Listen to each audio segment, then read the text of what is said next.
지난 25일 한국은행은 올해 경제 성장률 전망치를 1.5% 하향 조정하며 3개월 만에 금리를 인하했습니다.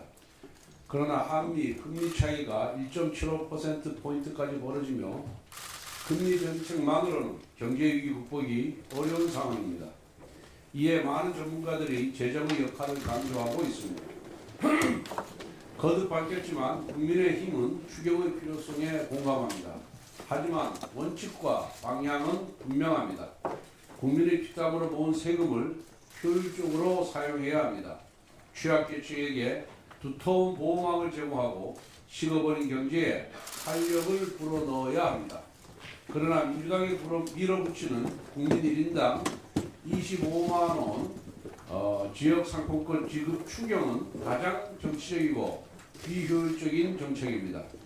이재명 대표는 입만 열면 부자 프레임을 내세우지만 정작 초부자들에게까지 25만 원을 나눠주겠다고 합니다. 국민을 현혹하고 뺄서로 매표하는 것에 불과합니다. 국민들도 이를 정확히 알고 있습니다. 지난 21일 한국갤럽 여론조사에 따르면 국민의 55%가 이재명식 25만 원 지역상품권 살포에 반대했습니다. 국민은 혈세를 이재명이 쏜다는 식으로 퍼주겠다는 정치적 목적을 이미 간파한 것입니다. 반면 정말 도움이 필요한 기초수급자와 차상위 계층을 위한 직접 지원은 다릅니다. 이들에게 지급된 지원금은 소비로 이어지고 생계 개선에도 실질적인 도움이 됩니다. 이처럼 가장 어려운 분들의 소비 여력을 보강하는 것이야말로 진정한 경제정책이자 복지정책입니다. 이러한 원칙하에 국민의힘은 추경을 해야 한다면 진정한 인생 추경을 준비하겠습니다. 이미 지난 14일 국민의힘은 소상공인 700만 명에게 1인당 100만 원 정도의 바우처 형식으로 전기, 가스, 수도 등 공과금을 지원하겠다고 발표했습니다. 이어서 두 번째로 기초수급자와 차상위 계층을 대상으로 1인당 25만 원에서 50만 원을 선불카드로 지원하도록 추진하겠습니다. 국민의힘이 정말 국민께 힘이 되는 책임을 제대로 다하겠습니다.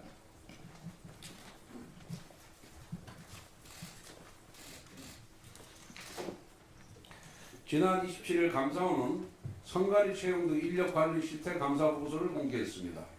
전국 17개 시도 선관위가 2013년에서 2022년까지 실시한 총 167회 경력 경쟁 채용을 전수점검한 결과 총 662건의 규정 위반이 발견되었습니다.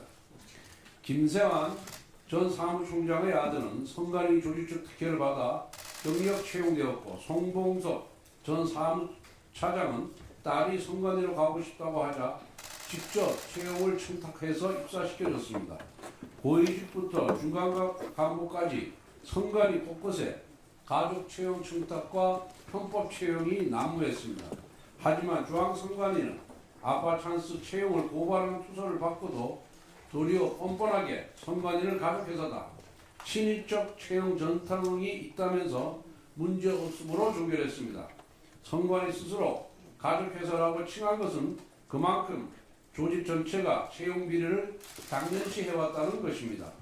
21세기 근대 국가에서 상상할 수 없는 음서제 집단이 바로 선관위였던 것입니다. 그뿐만이 아닙니다.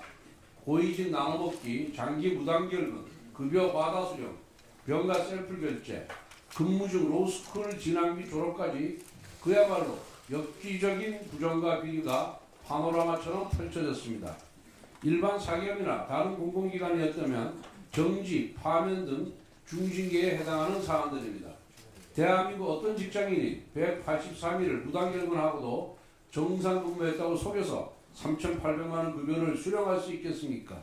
오직 선관위에서만 가능한 천태만상입니다. 그런데 선관위는 친인척 채용 논란이 생기자 서류 파기를 지시하는 등 범죄 행위의 은폐를 시도했습니다. 압도적인 부정을 저지른 것도 모자라 저열한 조직적 은폐까지 시도한 것입니다.